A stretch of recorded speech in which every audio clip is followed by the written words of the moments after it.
SUSSEX bankrupt. Nasty couple turned away by Netflix has announced merely 2 tiny shows since deal. The Duke and Duchess of Sussex, who are living in California after quitting royal duties, struck a lucrative deal with the streaming giant in September 2020.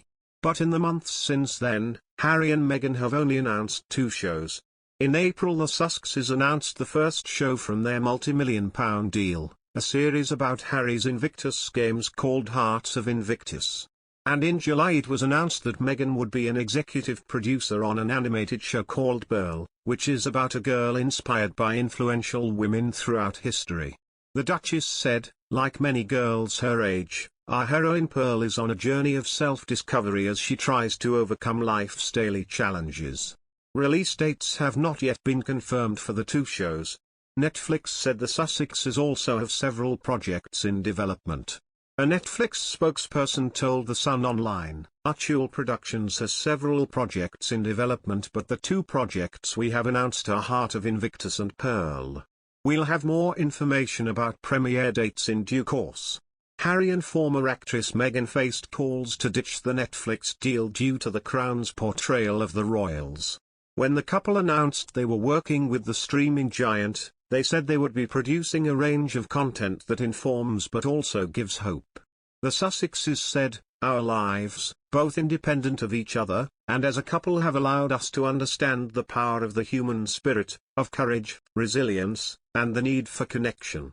Through our work with diverse communities and their environments, to shining a light on people and causes around the world, our focus will be on creating content that informs but also gives hope."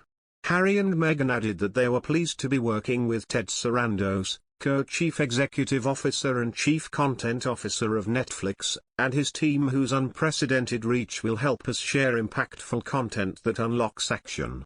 Mr. Sarandos said, "We're incredibly proud they have chosen Netflix as their creative home, and are excited about telling stories with them that can help build resilience and increase understanding for audiences everywhere." The Sussexes quit royal duties in March 2020 for new lives of personal and financial freedom in America. They are living in a mansion in Montecito with their children Archie and Lily. In their bombshell Oprah Winfrey interview in March, Harry insisted he only signed the Netflix deal to pay for security after his family literally cut me off financially in the wake of Megxit. The couple have also agreed a deal with Spotify to make podcasts as they launch new careers across the pond. One senior TV source, who has worked with Netflix, told Page Six, "To me, their silence is deafening. It might be easier to explain their position, had we seen the fruits of their labor on Netflix, but to date nothing has been released, which is leaving some raised eyebrows in the industry as to what Netflix is exactly getting out of their investment." The lack of Netflix content is similar to Meghan and Harry's Spotify deal, which has so far seen just 37 minutes of content produced in the last year. When Meghan and Harry announced their Netflix partnership last year, they said, "Our lives, both independent of each other, and as a couple have allowed us to understand the power of the human spirit, of courage, resilience, and the need for connection.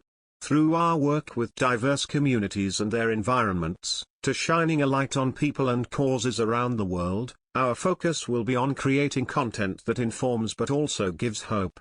As new parents, making inspirational family programming is also important to us, as is powerful storytelling through a truthful and relatable lens."